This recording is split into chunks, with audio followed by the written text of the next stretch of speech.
Hello everyone, hope everyone's well. Welcome to Manchester is Blue. We have a fantastic episode for you today. We've got myself, Tom and Dan Fielden talking about all things City and of course the upcoming Liverpool game. We also have some special guests, Andy Hampson, PA Sports journalist, who we speak to over the phone, so if you're watching this on YouTube the image will go off, so don't worry, it will come back. And we also have a Liverpool representative in Scott Groom who will talk to us all things Liverpool. I hope you enjoy this as much as I enjoyed making it, and we'll speak to you soon.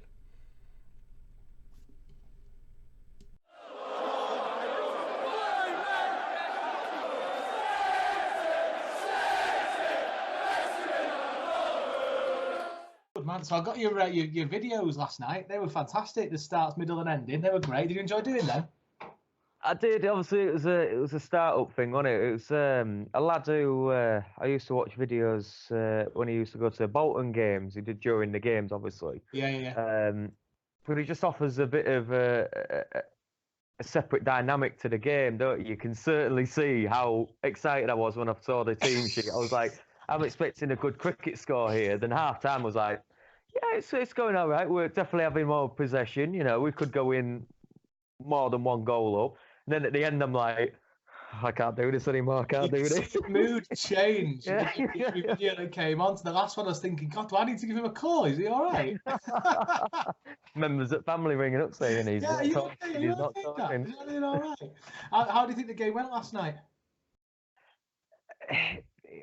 I was saying to myself earlier, because I naturally talk to myself, it's exactly what Dan said. It was one of them games where if we won, fantastic. If we lost, not the end of the world. And I stuck by that idea that I wouldn't mind. You know, it was a point. We're still top of the league. You know, but at the same time, as much as I wasn't bothered about the result, it really got on my tits. Yeah. Because it's arguably our biggest game of the season, all season on Sunday. Don't matter what happens later down the line, away game at Anfield. It's the biggest game of our season, considering where we are in the table now compared to them. Yeah. And I would have just loved a performance just to kick us into it. You know, a draw is a good result, yeah, but the way we played is not how I would have liked it. The first half should have gone in arguably 3-0 up. It's one of them. I mean, Jesus, his confidence must be rock bottom now. And you lot know how much I bigged him up at the beginning of the season. I thought he was going to be right there, right at the top, challenging Aguero left, right, and centre. But that's got to be the worst penalty I think I've ever seen. It was dreadful, wasn't it? It wasn't even like it was just a miss kick. He aimed it for that left corner. There was no power, no precision. It was just. I don't think there's any words, but it's, you know, none of them stepped up that second half. De Bruyne had that cross in the first half where Jesus scuffed the first touch where he was through on goal. But Bernardo, De Bruyne, you know, it's Mahrez as well. Mahrez has been all right this season. He was non-existent, you know, and Gundogan, as much as I slate him, there was no key player last night that stood out, but Gundogan was probably the only consistent one, you know, throughout the game. And I don't know, it just really annoyed me the way they played. It wasn't, at the end, we were scraping for a draw. We had 10 minutes left to play and we're taking it into the corner and kicking it out for corners. Did that remind you of the United game where we were beating them at Old Trafford and we kept it in the corner for like 10 minutes? Yeah, but that back in, I mean, how long ago was that now? At that time, we would be absolutely over the moon with a draw against them, you know. But when you're playing it's fair enough to doing fantastic in the Serie A, Champions League, the bottom of the group, you know, we albeit with 10 men down, 1 man down, and we've got a right back in goal. We had the ball up at their end. Aguero was the only one who was like, give me the ball. And he did. He got the ball like 2 minutes to go and he went to that goal. Fair enough, he lost it and it could have come for the attack. But it's a game where it wouldn't have mattered if we lost. I would have just liked to see a bit more fight in them. Yeah, no, I know what you mean. It's the first time we've failed to win a Champions League game when we've gone in at half-time winning since, I think, 2014. So, you know, that gives you an idea of how unprecedented it was. And you know what? Bravo made history last night. He became the first substitute goalkeeper to be sent off in the Champions League. Put that on your CV, pal. I tell you what, I agree with Dave on our admin page. I don't think he'll be here next season. No, I don't. He's in the cup games. Yeah, he's been brilliant in the cup games, but when it matters, he's atrocious goalkeeper. He really is. I've never. Yeah, Pep can't be happy with that statistics No. of what he's been doing. It still confuses me that we sent Muric out on loan, though. Yeah. What a great. I mean, fair enough, he had an awful start to this season, but last season, the time when we called on him, he was a good keeper, wasn't he? Especially because there's something to learn off. There's obviously Pep was obviously sees something better in Bravo. Maybe it's because it was his signing. I don't know. Speaking of Pep, that was his 16. That was his 600th game in charge of a top flight club yesterday. Yeah, and he's still only in his 40s, isn't he? Doing well, isn't he? What are the stats here? 440 wins, 95 draws, and 65 losses. So I'm hoping on Sunday that's going to be 441 wins. Yeah, I think it'll probably be his most triumphant win if we do win it. We're considering the season we're having at the moment, but it's a cracking record. That it's not bad, that is it. Who do you think's our penalty takers from now on then? Because Jesus has missed 3 out of his 7 penalties in all competitions. Well, I put that post up on our page about asking that. Obviously, he'd missed 3 of the 7, and would you? I said to myself, and I put on the page, would you rather have 2 specific players that we just train to take penalties? Yeah. And I said Aguero and De Bruyne at first, because either way, one of them's going to play, even if the other's not at one point. But a lot of people on the page were commenting Gundogan. I've seen that on Twitter as well, yeah. And you can't argue with that.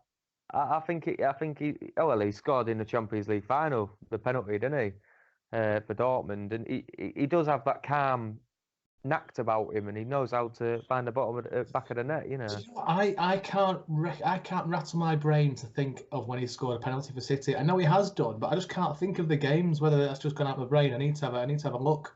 When people said Gundogan, I was like, has he taken penalties before? And then it was like, oh yeah, he has taken 1 or 2. I think did he not miss one in pre-season or score in pre-season? Something happened in pre-season with a penalty. I'm sure he missed one.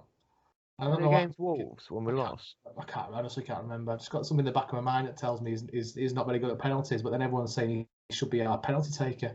So, what do I know? I guarantee he couldn't have hit a worse shot than Jesus last night. But I think lad could have hit a better shot. At least it would have been on target. Well, but it's the same thing though. I can't. You'll have to go back to the days of Mario Balotelli and Yaya Toure to think of a proper penalty taker, But I think it's down to leadership this year, though, that penalty. Who have we really got saying, no, you take it? Vinny would have been like asking everyone, right, do you think he should take it, or do you think he should take it? Come on. It would have been pre-selected though, wouldn't it? Jesus would have been pre-selected to take one if it would happen. Pep wouldn't have gone into... Well, you say that, but Mahrez last year, would they have been pre-selected to take the penalties last year? Did Mahrez not take it off somebody last year? Against Liverpool, you're talking about. That's what I mean. I just wonder whether Jesus did the same, because it was Jesus that picked up the ball originally. Yeah, I'm sure it was. Yeah. Mahrez said, no, I'm taking it. But even if they did, maybe that's why Pep was angry. Maybe we do have a pre-selected, and maybe it was Jesus. But we can't get away from the stats. It was unfortunate. I would have loved to have won yesterday for obvious reasons, taking it into it. But with Bravo being sent off and Edison getting injured, that could have. I'm absolutely fuming. I'm gutted. I'm gutted, not fuming. I'm gutted because the idea of facing Liverpool with Bravo in net scares the hell out of me. Yeah, it genuinely scares. Because all they need to do is get shots on target. We're going to concede. I think with our defence as well, we're not having a good run of time at the moment, and I'd take a draw. You must admit, you'd take a draw now if someone offered it you.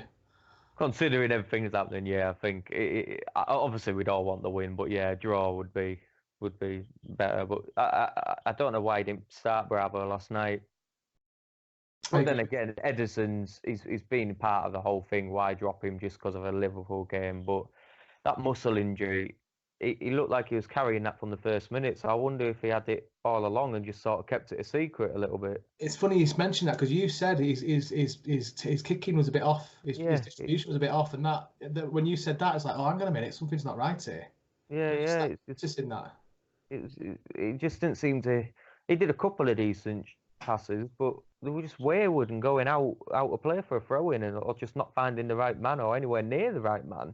or they just had too much power on it, and you could just tell. I think it was like from the first few minutes he did it, and you just tell he was limping at the end of it as well. But I just wonder whether he'd known he had a little bit of a muscle problem and just sort of kept it under wraps until it became too apparent that he had it, Too much of an issue. Well, you can tell from the stats from last night that we weren't all dominating.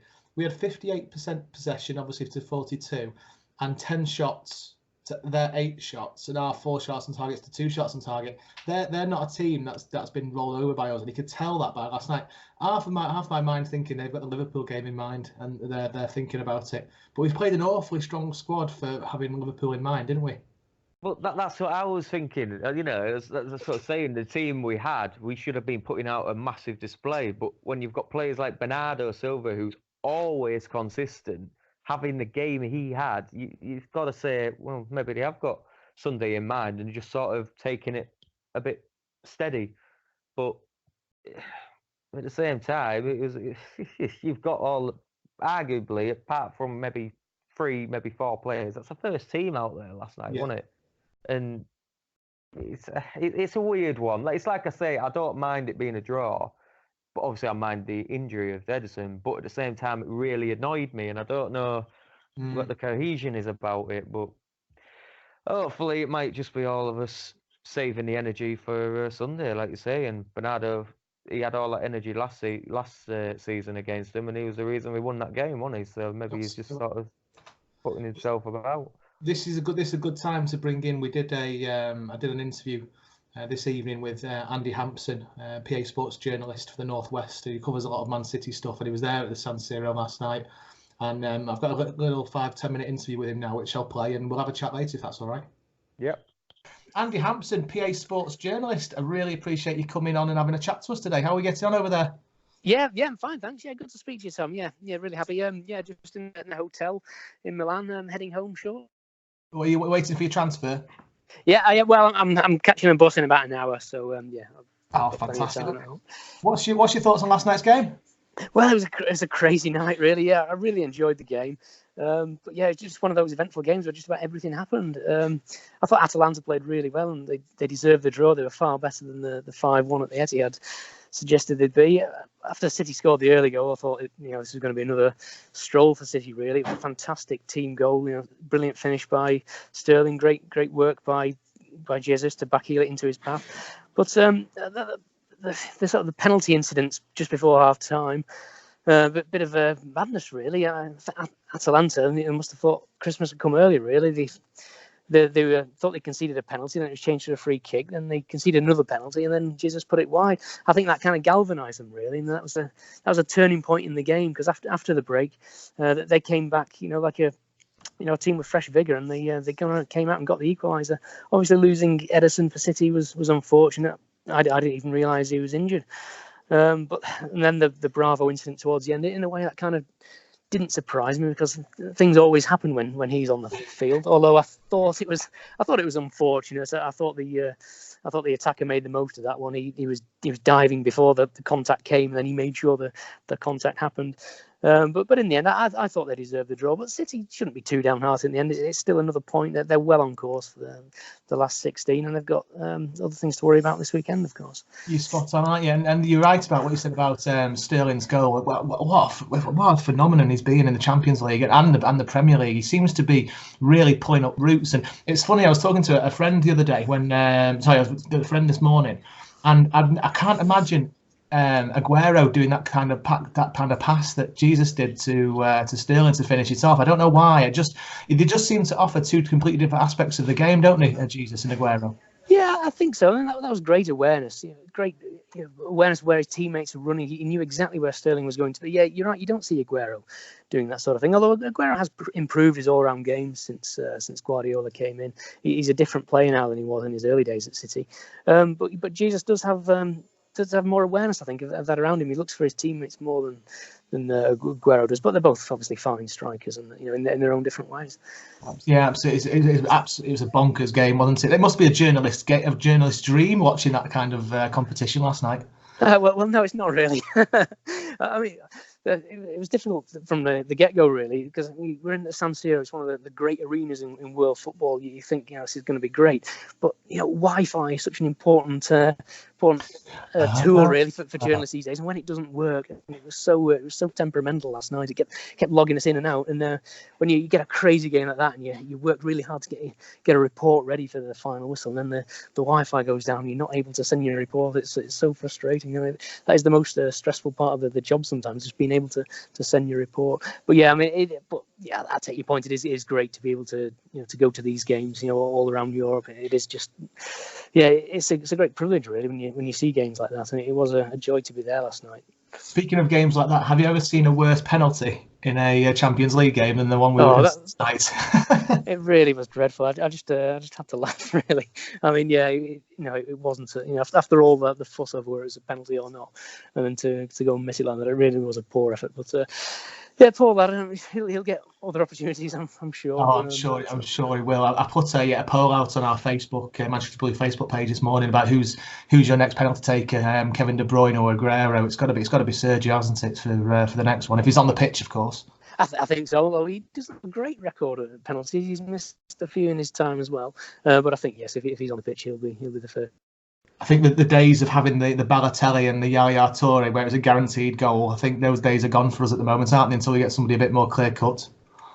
Yeah, it does seem that way, unfortunately. But we know Aguero's a wonderful player. It's the only slight defect in his game, I think, really. Kevin De Bruyne is a wonderful player. I'm sure he could do a good job if he was asked. Yeah, absolutely. I'd love to have the opportunity to myself. I keep thinking give it to Ederson, but I don't know if he was on the pitch at that time. What's your massive game on Sunday? I think that's a bit of an understatement. It's funny because I keep saying that Sunday is a huge, huge game, but there's going to be even bigger games around the corner. Back end of next season, there's going to be some absolute humdingers. But as we stand at the moment, Sunday's a massive game, and I think we City as a catalyst need to get that win just to put a bit of seed of doubt into Liverpool's mindset that they're invincible.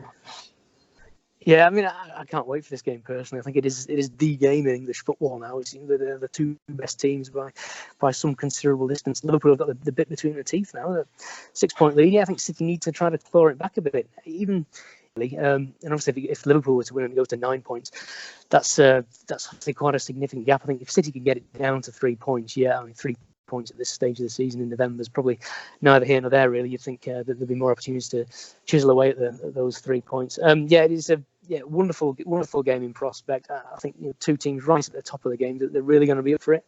But then again, I kind of said that this time last year, and they played out a 0-0 draw. But I think it's going to be a good game. I'm really looking forward to it. Who's going to be your standout player for both sides? Well, obviously Sadio Mane. After the past week and the coverage he's had, I think he's obviously going to be the one to watch for Liverpool. He's in wonderful form. He's scoring for fun at the moment. He's clearly the player City have got to watch. Obviously, the goalkeeping situation for City is going to be interesting. Obviously, everyone's going to be crossing the. Yes, the Ederson's going to be fit, because if he isn't, it's going to be Claudio Bravo playing. As we saw last night, funny things do happen when he plays. So, yes, obviously City will be wanting Ederson to play. Sterling rarely plays well at Anfield. I mean, we don't often see him have bad games these days. No, you're right. It's going to be a key one for me. I think. Yeah. It'd be interesting to see how he gets on. Otherwise, Kevin De Bruyne is always the one to pull the strings, isn't he? Do you have any score predictions for me? Oh gosh, I could see it going either way. 1-1. 1-1. Well, put it this way: if you were to offer me 1-1 today, I would take it. I'd rip your arm off and run away with it because Yeah, I would definitely rip your arm off for a 1-1 score draw without question. I'd take it now. So moving on to a bit more about the game last night. From hearing last night, there was obviously with regards to the recent racism situation that's been over in Italy and Italian fans. It was great to hear that there wasn't much happening last night. So did you hear anything while you were there? Well, no, I didn't know. I mean, this is a big issue in Italian football at the moment. What happened to Mario Balotelli at the weekend, unfortunately, isn't an isolated incident. This issue was one of the main talking points of the pre-match press conferences for both managers, Guardiola and Gasperini. They were both asked about it. But yeah, I didn't hear any problems last night, really. Obviously, the ground wasn't full, 32,000. It's less than half full, but it still made for a great atmosphere. The Atalanta fans were very noisy, and they were really up for it. Yeah, they are a club that have had problems with racism in the past, but I didn't hear any incidences of it at all last night. I think the game passed off well on that front. It's funny you say it was half full. It sounded like a great atmosphere. So I'd like to hear it on a full night. I think it's one of those stadiums I'd love to go to. I'd love to go and watch City there when it's full against Milan. I think that'd be an awesome atmosphere. Yeah, yes, me too. I mean, I've wanted to come to the San Siro really since the 1990 World Cup, and this first time I've been here, and yeah, they're going to knock it down in the next few years. So I'm glad I finally made it. Yeah, I guess the way the stadium's designed with the roof, it kind of traps the sound in, and yeah, makes it really loud. Yeah, 32,000. It holds 80, but it was yeah, you wouldn't have thought that. It's phenomenal. Yeah, no, I'd like to get there before it gets knocked down. And the new stadium designs look absolutely superb for it. I saw them on Twitter a couple of months ago, and it looks amazing. It looks like most modern stadiums. They look like a spaceship's just landed, don't they? So it's I suppose they're going to do a good job. Yeah, I'd imagine they will, but they've got plenty of room for it as well. There's a huge expanse of land there, so I'm sure they'll build something spectacular. Fantastic. Well, I'll leave you to your day. Safe travels back home, and thanks again for coming on. You're welcome. Good to speak to you. And thanks again for Andy Hampson for doing that. We really appreciate his time. And he said he's going to come on again in a few weeks, which will be brilliant to see. It's great to have his opinion of what's going on. And we talked a bit about the racism issue over there, and the City fans taking the banners, and he heard absolutely nothing from the racism point of view. So hopefully that'll all start dying out now, especially in Italy. It's never going to end in Italy, is it? We've spoken before about the racism side. So hopefully we showed a bit of solidarity to Mario, being an old blue. I wish he was back now for our penalties, but apart from that, you had some good insight into that, and no, I really appreciate your time, Andy. Thanks very much. But yeah, we're going to come on to Liverpool now. We can't get away from this game at this weekend, can we? No. Like I already said, biggest game of the season, isn't it? Absolutely. We just can't get away from it, and it's coming up thick and fast. Is it 3 days, something like that? Yeah, Sunday. Yeah, was it 4 o'clock? 4:30 kickoff on Sunday, and it's the one where you have to wait the longest. You're going to see everyone else play. Everyone else has got results. You see what's going in, see what's coming out. We don't know where we're going to be in the league. Are we going to be second? Are we going to be third? I don't even know. Could be fourth, could we? Oh no, Leicester can't go above us, can they? Can they not? I don't really check the league until we get to Christmas time. So. No, it's I think Leicester and Chelsea, if they win, we drop down to fourth. Right. Okay. So I'm not really looking forward to hearing that. I think they both play on Saturday as well. We need to win. There's no two ways about it. What's your thoughts to the game then? Are you? I'm feeling we need to be as cagey as anything and not be all guns blazing. What's your thoughts? I'm the opposite, really. I think we need to go all guns blazing. I think we need to send out a message, because all the other teams in this league that's played Liverpool so far, and you heard my rants on the private messages, Spurs and Villa primarily had great games against them, and then in the last few minutes they sort of just bent over and said, take us, we don't want the 3 points. And that's exactly what Liverpool did. A couple of the games, I'd say, are spawny. They shouldn't have won some of them, but at the same time, they're relentless. If we go all cagey and then we nick a goal, or it's 1-1 or 0-0 or something like that, and we go all cagey and become a bit defensive, Liverpool are going to come right at us constantly. Yeah. And I don't like the idea, like you say, with Bravo in goal and our defence being what it is, I don't like the idea of just being battered by him. I think we just got to go out there, use the energy that we didn't use for the second half last night, and just absolutely batter him. You know, start Aguero. Aguero's been on the form of his life so far this season for me. He's had a couple of quiet games so far this season as well, but he's scoring. It's like, I think after the Southampton game when he got his goal, I think the stats were he's had 9 shots on target and scored 7 goals from that, 10 goals and 8 goals from 10 shots after that game. And I think start him, I think he'd take it to him. He always does have a good goal in him against Liverpool. I mean, we discussed it last time, didn't we? That amazing goal when he was closer to the corner flag and he still squeezed it in. But start him. I'd start Sterling just to pepper the goal. I don't want us to see it, because it's not Pep's philosophy either. He wants to keep possession. He wants to attack that goal. But we just need to be a bit more... we just need to convert our chances more. That's one thing I'd say that's really poor about us this season. We haven't been able to put away some clear as there can be chances. We've missed so many chances to put more goals in the back of the net, and I think he needs to work on scoring training.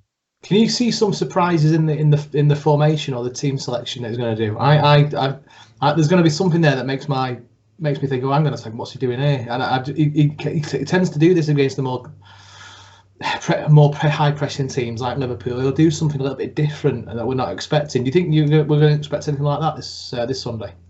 It's the respect side of it, isn't it? Both teams respect each other, but at the same time, he's got to think in the back of his mind. Yes, we haven't been as good as we have been in recent weeks, but neither has Liverpool. You know, Liverpool were 1-0 down to Aston Villa in the 87th, 88th minute. If we were them, we'd take them to the slaughterhouse at that point. You know, I don't think he'll change the formation.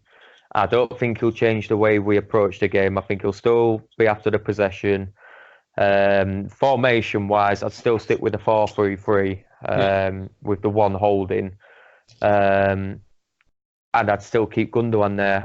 I'd definitely play Fernandinho and Stones at back. I wouldn't have Otamendi. He's a liability. As much as I tried to stay on the side of caution with him, just give him every bit of chance we can.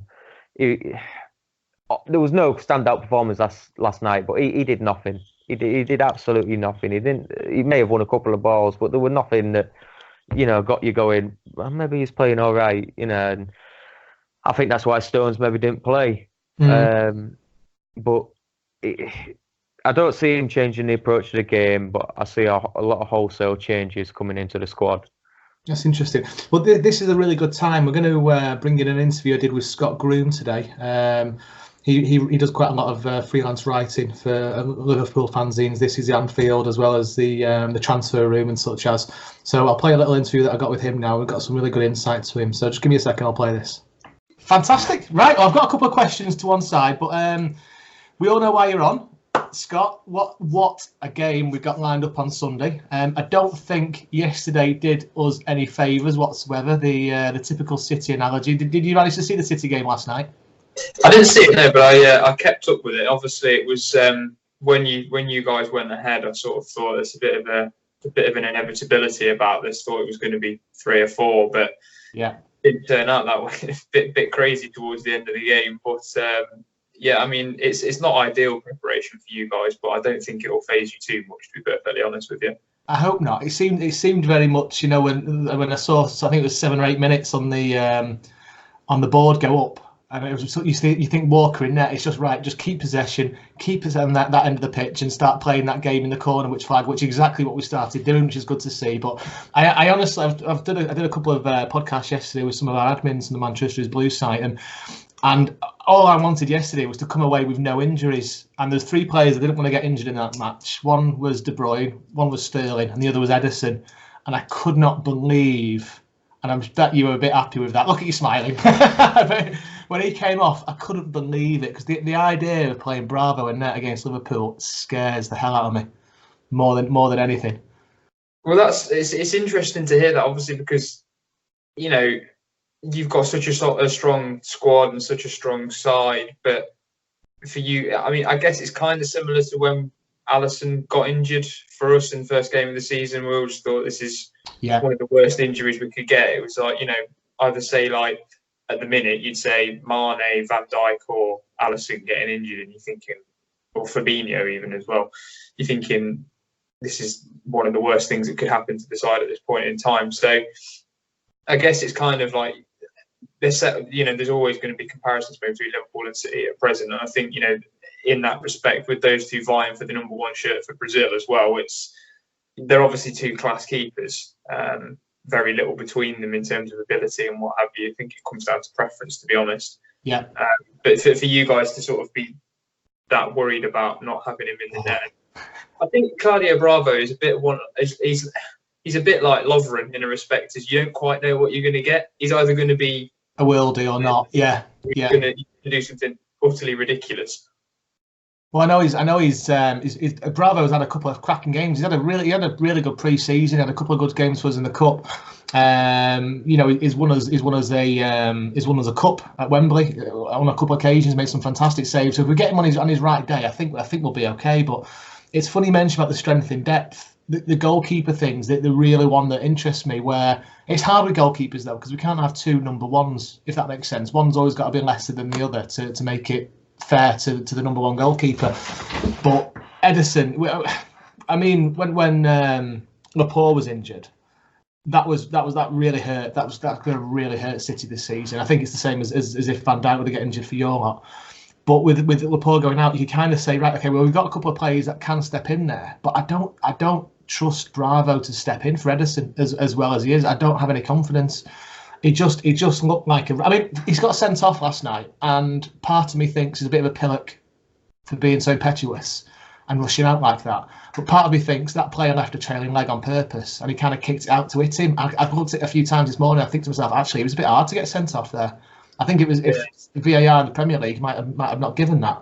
I say that I don't want to mention VAR too much because it's a bit of a bugbear for everyone, isn't it? Yeah, absolutely. It's a bit of a pain in the arse. Really. I mean, I've seen the sending off incident from last night, and objectively looking at it, it is harsh. It is really harsh. If that had been given against Alisson, I'd be absolutely fuming. I think the consensus generally this morning is that it is a bit of a daft decision. Yeah, and you can kind of see why he didn't really want to get off the pitch last night because absolutely. Yeah, you're waiting for the VAR decision to come up and all that sort of things. Who's going to be your key player on Sunday? I mean, for me, you've obviously got an absolute array of talent. Do you think Oxlade-Chamberlain's got a big part to play on Sunday?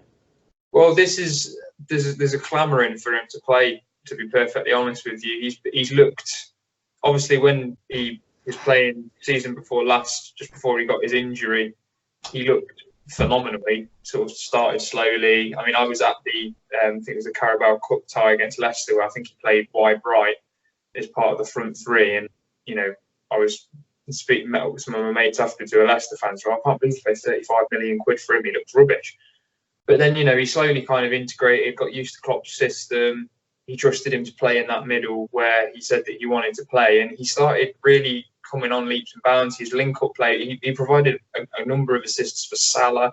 There was a real sort of connection forming there, and then he's obviously had a couple of good games against your lot where he scored a few cracking goals as well.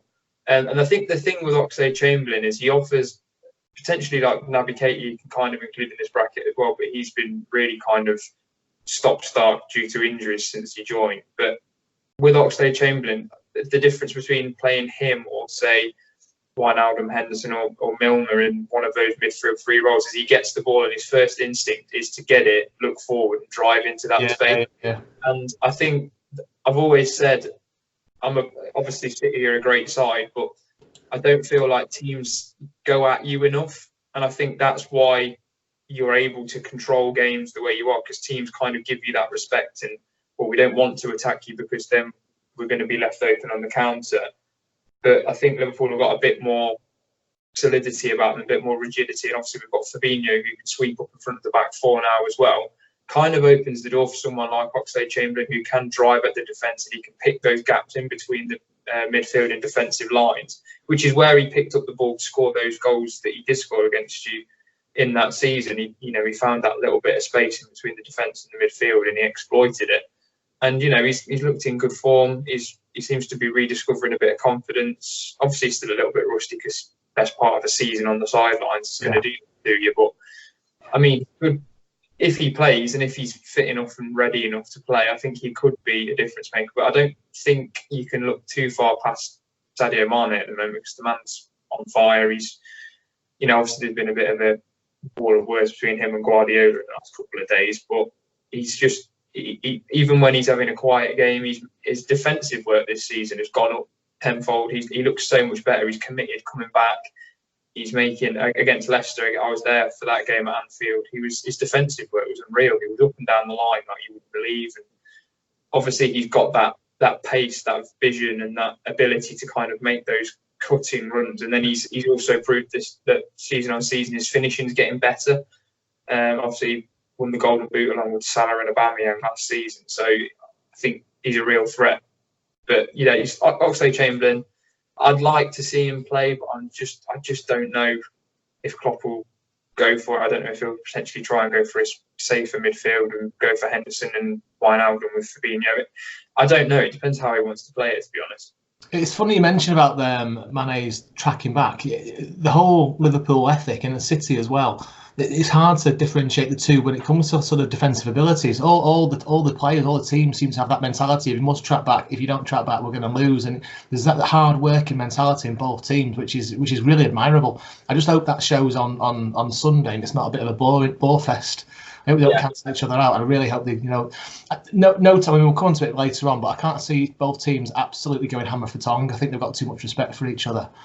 Who do you see as your main threat for City playing you? Well, it's difficult really because you never quite know which City team's going to play, especially in attack. Obviously, with Aguero and Jesus and the other, obviously you've got Mahrez and you've got Sterling is obviously a big threat. I mean, he typically doesn't fare too well against Liverpool in previous seasons, but every season he's getting better, he's maturing, he's stronger, he's more aware of what his role is within the team. Obviously, he's more confident. He knows that he can do it on the biggest stage, and you could see that in him when he was at Liverpool before he joined City. So obviously, Sterling is a threat. De Bruyne, obviously, in the middle, just with his vision and his ability to just play that nobody else even thinks are on. That's a sensational skill that he's got. It's difficult to kind of pinpoint one person. I guess you could probably say about Liverpool. Obviously, they've got threats all over the pitch. It's difficult, really. Anywhere, can't they? Really? Exactly. I mean, Aguero's never. I think has he ever scored? He's either never scored or he's only scored. Anfield. No, not scored at Anfield. That's it. So, that stat gets brought up every time we play at Anfield. But at the same time, you think someone of his goal scoring ability is going to get one sooner rather than later. So I don't like it when that stat gets brought up because he's an out and out goal scorer. That's what his game revolves around. If you get him a chance, 9 times out of 10, he's going to score. Yeah, especially at the Etihad. I can really see. It's funny you mentioned about the maturity of Sterling. I'm hoping. I mean, he's got sort of 19 goals in the Champions League now.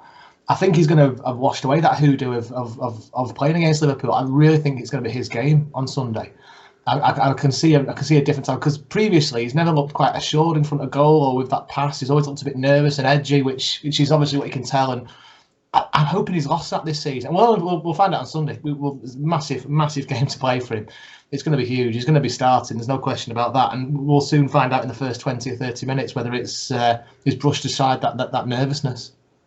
Yeah, so I mean that was probably. I mean, he was only very, very young when he was at Liverpool, but that was probably the biggest criticism you could have of him. He'd have these moments of brilliance, but then often he'd find himself in like a perfect crossing position, or he'd have a great chance and he'd be through on goal, and he'd either make a really rash decision, he'd rush something, or he'd just completely fluff his lines. And that's something that has been ironed out of his game a little bit over the last few years, and he seems to really be taking on everything that Guardiola's trying to teach him. Over the last couple of years, and he's matured into one of the best players in the world. Really, you can't argue about that. He's a threat. With he's fast, he's strong. He's now got that finishing ability, and he just seemed a little bit more tuned in to being able to sort of focus on the task. I don't know if that was an issue when he seemed to get in these positions, and it was kind of like it just got a bit too noisy for him, and he didn't quite know what to do. But with practice, that comes to you, and obviously with the experience that he's got as well, he is a big threat. But you've got Mahrez. I know usually it's Leroy Sané usually gives us a hard time whenever we play against you guys, but obviously he's injured. But then you've got Riyad Mahrez to step in, and he always used to be a bit of a pain in the arse when we used to play against Leicester, especially when he was kind of dovetailing with Vardy. So it's tricky. There are threats all over the pitch, and I think it'll be an interesting battle because obviously you've got Sterling and Mahrez who probably will operate slightly wider than the central attacker, whether that's Jesus or whether that's Aguero. I guess it would be Aguero at this stage just because you've got less minutes. Yeah, he must do for me, especially with Gabriel's penalty last night. That was horrendous. Did you see that? I like Gabriel Jesus, and I thought in his first 2 seasons, I thought this kid's got some talent, and he obviously has, but he just seems to be a bit hit and miss. You never quite know what you're going to get from him, and you can get these chances. And you think if you give him the chance, you give Aguero a chance, and you have to put money on who's going to score, you probably opt for Aguero. He's just clinical, and he's been that way for many years. But yeah, I mean, it's tricky because I think, like I say, Sterling and it'll probably be Mahrez. I could be wrong, but those two out wide, it will be interesting to see how that matches up coming up against Robertson and Alexander-Arnold. Because obviously they're a big outlet for us. Absolutely. No, both of those two lads are in my fantasy football team for obvious reasons. There's assists there within that, and obviously your defence as well. The key thing for me is with any defence as an attacker, you want to focus on the weakest link. Now, far be it me, I think anybody playing alongside Van Dijk is going to be weaker than him. But is it Gomez or Lovren for you that are starting? This has been kind of the topic of the week on looking at Liverpool fans on social media. It's tricky because obviously last season, before he got injured, Joe Gomez was fantastic. Him and Van Dijk looked like they'd formed a fantastic pairing. They just seem to click. They seem to get it. Obviously, Gomez is young, he's big, he's strong, he's very, very fast for a central defender. His recovery pace is phenomenal. So he's got all of these assets and he looked really good. But then obviously he got injured and Matip came in and he was exceptional and he's come on leaps and bounds. But obviously now that he's injured and Gomez has not been able to nail down a place in the squad, it comes down to either him or Lovren.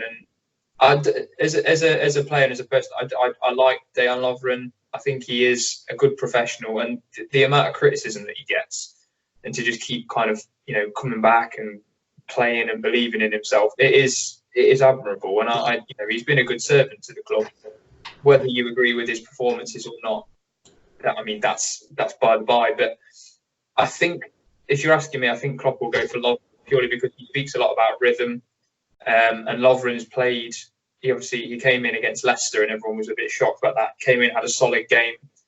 Obviously, Gomez played against Genk the other night, played the full 90. So you think that with both of them not playing too much football, resting Lovren up, a bit more experience, you think that probably he'll get the nod against City. But it's tricky because obviously you've got Gomez, who's looked a little bit shaky when he's come back into the side, whether that's because he's not quite fit or he's not quite match sharp. Two very different things, being fit and actually ready for the game. Lovren's played a bit more football of late, so whether he's a bit sharper and whatever. But I don't think I'd be particularly worried about either of them playing. It's just whether Gomez is still a bit rusty and he gets caught out, but got the pace and the power to make up for it. But if Lovren uses experience, then we all know that you just never know what's going to happen next with Lovren. He can look solid one game and then he can literally put the ball in the back of his net from the halfway line or something ridiculous like that the next. You just never know what's going to happen.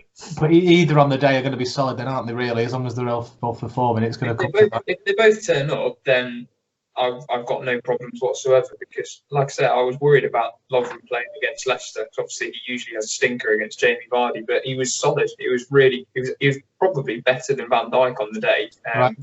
He was dominant in the air. He was strong. He was commanding. Made good tackles. He kept it simple as well. That's what I think. Sometimes he gets a bit ballsy, a bit overconfident, and tries to do things that perhaps are pushing his skill set a bit. If he keeps it simple, wins his headers in the air, plays the simple passes, holds the line well, doesn't dive into tackles, I think he's usually quite sound. It's when he tries to do a little bit more and bring it out from the back and he gets caught and all that sort of stuff. So. Fab. What's your? I mean, we've talked about Mane before, and obviously Pep talking and spicing things up, whether he meant to do it or not on purpose to keep Mane on his feet or to stop him going down as easy. It's hard to tell with what Pep's thinking. How do you feel the competition or the rivalry has been going with City over the last couple of seasons? Because the media seems to be whipping it up into a frenzy, and obviously Twitter never helps, does it? With the best of things, seems to really stoke fires. But how do you see where this rivalry is going? It's interesting, really, because it's not something that really existed until probably maybe 2013-14 season, when obviously we went close. It's tricky, really.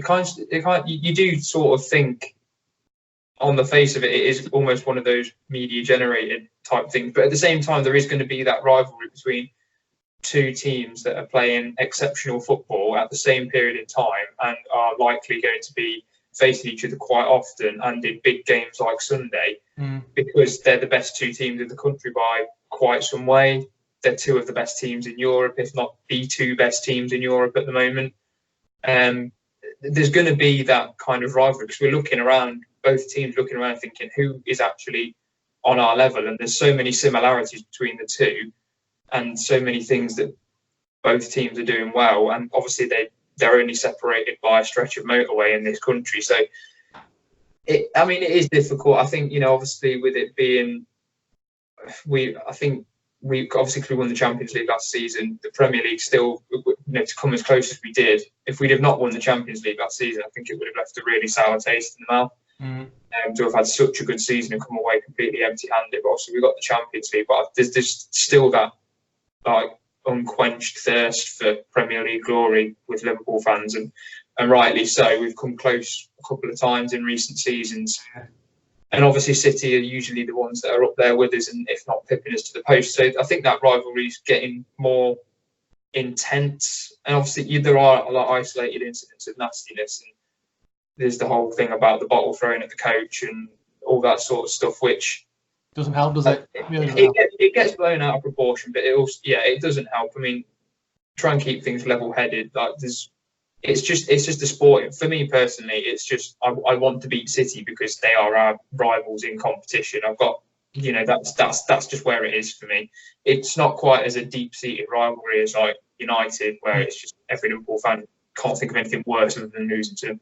It'd be horrendous to lose to City, obviously, because that's just the way that we've got now. We're so competitive with each other. Yeah. It is that big. And I was thinking earlier, actually, what are we now? 11, 12 games into the season? Yeah. And it's already being pitched as almost like a title, not a decider, but pivotal moment in the title race. Obviously, if it goes one way or another, then one team extends or gains ground on the other. But it's not even December, and we're looking at that.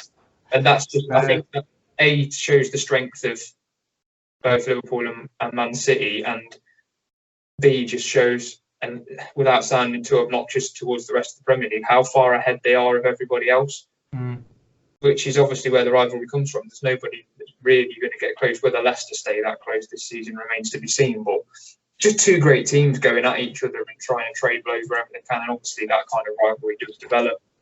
It's funny, isn't it? Because the game on Sunday for both of us is a massive game. But I still feel every season there's always this one first or second massive game, but there's always bigger ones around the corner. Yeah, I would gladly take a draw on Sunday for obvious reasons and push on from there. Obviously, I want to win. That's there's no question about that. But I think for the size and scale of the game that it is, take a draw and fight our bigger battles another day, because we're just not fit enough as a team to face you full on. I fear. I think with the injuries we've got, I feel that it's going to put a bit of an edge on Liverpool, and I would gladly take a point. But I certainly think there's bigger games around the corner for both teams. Yes, against each other, but against other clubs as well that are going to be real title deciders for us. Because what is it, 6 points at the minute, isn't it?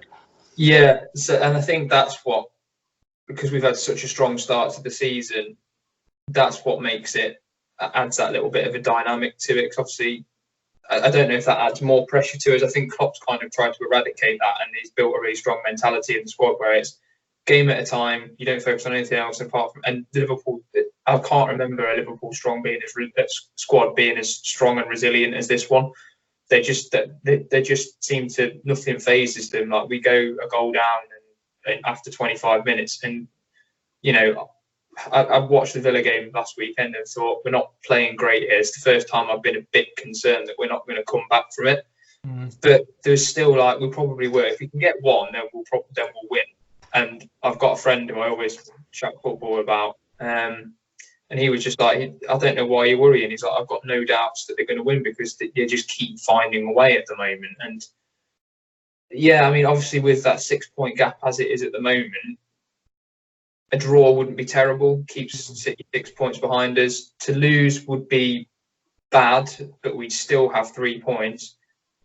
But to win and hopefully extend that lead to 9 points, I'm hoping that it doesn't add pressure to the squad, because that's not what you need going into a big game like this. But it is inevitably going to be at the back of their minds. But But to get a 9-point gap before Christmas, if we can continue to, stay unbeaten until the busy festive period, you just, the thing is, you don't know what's going to happen. I mean, I don't know who you guys have still got to play. I think you've still got to play quite a few of the big six, if you like. And obviously, I think, have you played Leicester yet? I can't remember if you have or not. Don't think we have yet. No, not yet. No, we've got a game due against them actually. And like City have got big games coming up. Obviously, every game in the Premier League is a big game. You saw like you guys lost to Norwich, who are struggling. That's just what can happen. One weekend, like we nearly came unstuck against Villa, who were, with all due respect, not on our level. And but they put in a really, really strong performance and looked very good. If they perform that for the rest of the season, I'm sure they'll be more than fine in the Premier League. But you just don't know what's going to happen. It's so unpredictable that you've just got to try and keep everything as constant as you can within your camp and just drive on. Absolutely. Do you do score predictions? I for one don't do score predictions because they never seem to come true. So I'll kind of go for a score draw for my sanity.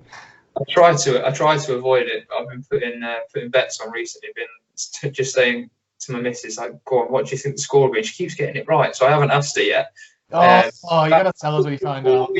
4 weeks in a row, she's nailed it every single time. Put a bet on at the weekend, and I was like, what about West Ham Newcastle? She was like, Newcastle will win. I was like, are you saying that just because that's some of your family follow Newcastle? She's like, no, I just think they're going to win.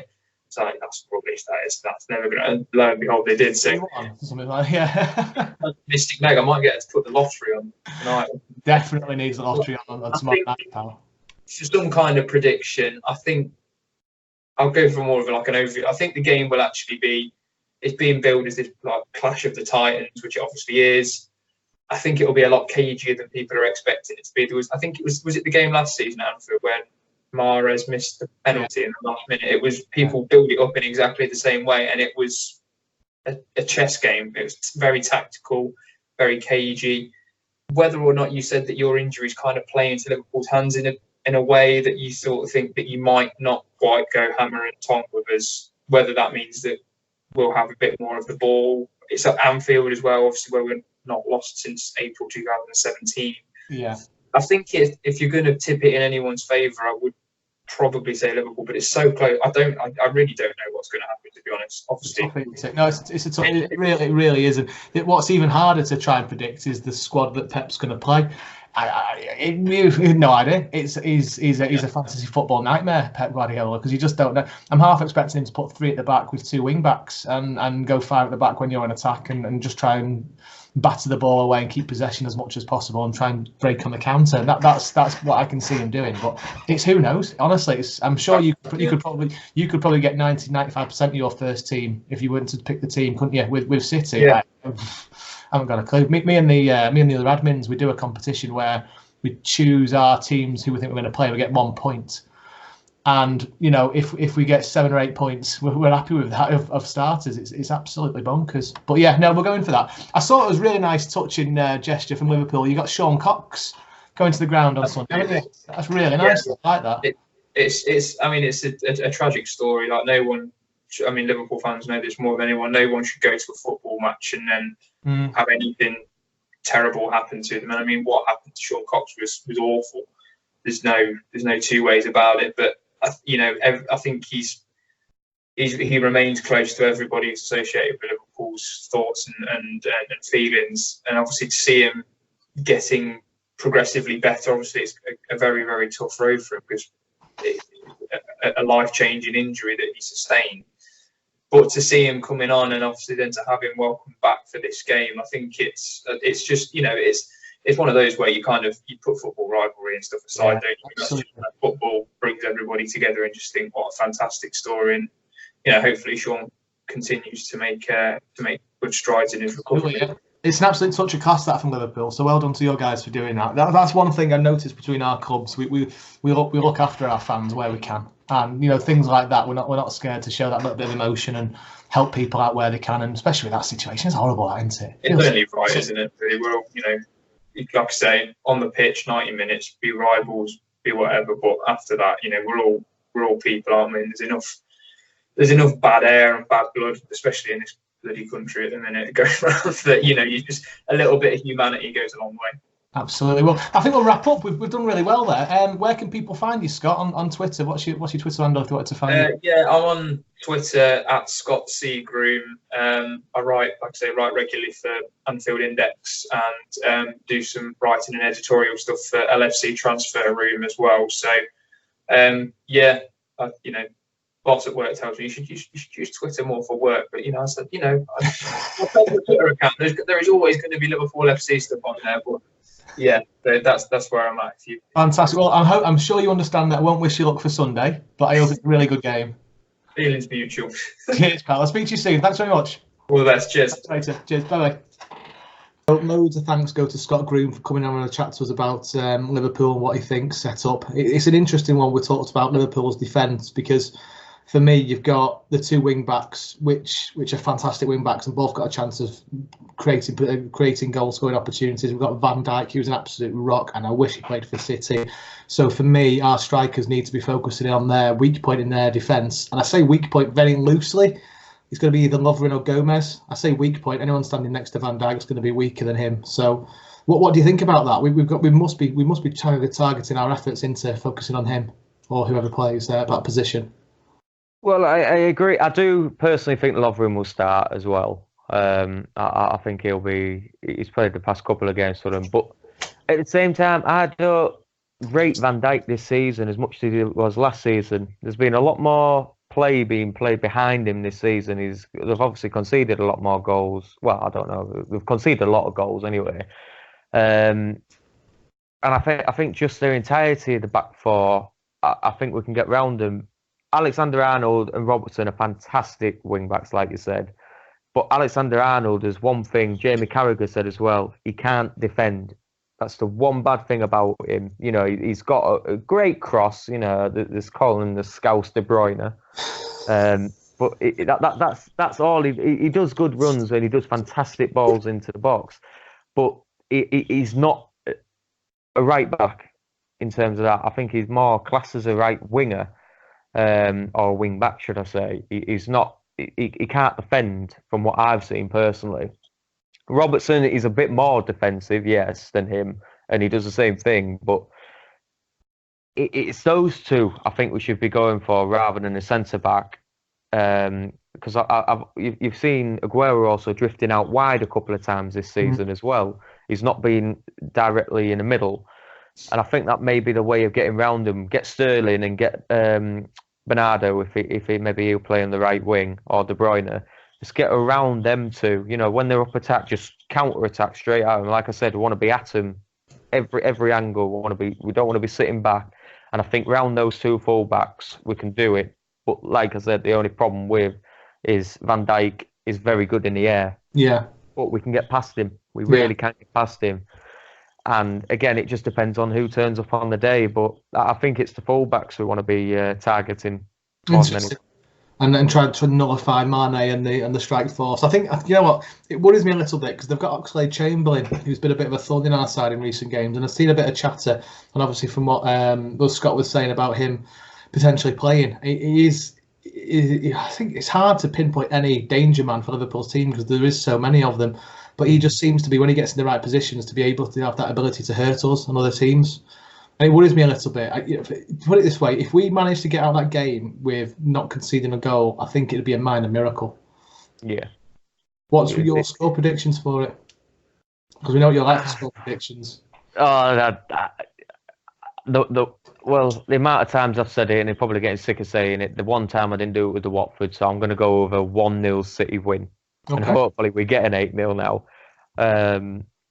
It'll be very cagey. I think both teams will be after possession, but there's an inkling about me that just thinks we will nick a 1-0 win. And I tell you what, there's only one way I take that win. 90th minute VAR penalty decision. Oh, don't do that to me. Who's going to take it for you? Oh, I didn't think about that. No. Oh, Mahrez, step up, son. Oh God, yeah, make a comeback from last season. Yeah, Mahrez, he can't miss it 2 years in a row, surely. Oh God, do you know what? I don't think I could stand that.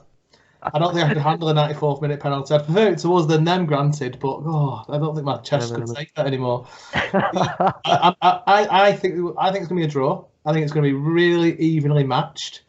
I think that Liverpool have the edge over us with our defensive frailties and also being at Anfield and our record there. So I think they've got the psychological edge with that. I would just love us to win, obviously, for 3 points, but more so to give a little bit of negative doubts in Liverpool players' minds for the future games, and other teams go in there thinking, actually, City can win. Let's go for him. Let's try and see if we can play similar to City and get points off them, or 2 points or 3 points. Sorry, and that's all I want. If we can get a really positive result, as in a win, I think that seed of doubt will start spreading, because it's only down to 3 points then. Yeah. So there's a long way to go. 6 points is going to be tough. 9 points is going to be really hard to turn over. The difference between last season and this season, Liverpool look stronger and they look much more aggressive in the way they battle out and they fight to the end. That typical City thing we've had in the last couple of seasons where we don't die, and that worries me a little bit, especially against Liverpool. The Aston Villa, I was fuming, absolutely fuming that they won that. Gutted I was, absolutely gutted, and I'm sure they'll be delighted to see. So what are you going for then? What's that, sorry? Are you going for 1-0 then? Yeah, but like I say, cagey, but I do think we'll prevail with a 90th minute VAR penalty. But I'm almost certain that there's a belief in me that thinks it'll be just a 1-0 win for us. If we win, are we doing one of these on Sunday night? I don't think we'll be able to get any sober videos in, will we? I think there'll be a fair few drinks flying about if we win. We might need to put an explicit sign on the podcast before we push it out. Just be careful of the language, please, kids. Fantastic. Well, I think we're done, Carl, unless you've got anything else to say. No. We don't need to mention anything else. VAR, I've already got out the way. I'm not doing VAR unless it's a penalty for us. No, thank you. No, we're done with that. But yeah, listen, mate, have a fantastic night, and thanks for talking. No worries, buddy. All best, and we'll talk Sunday. Catch you later. See you later, mate.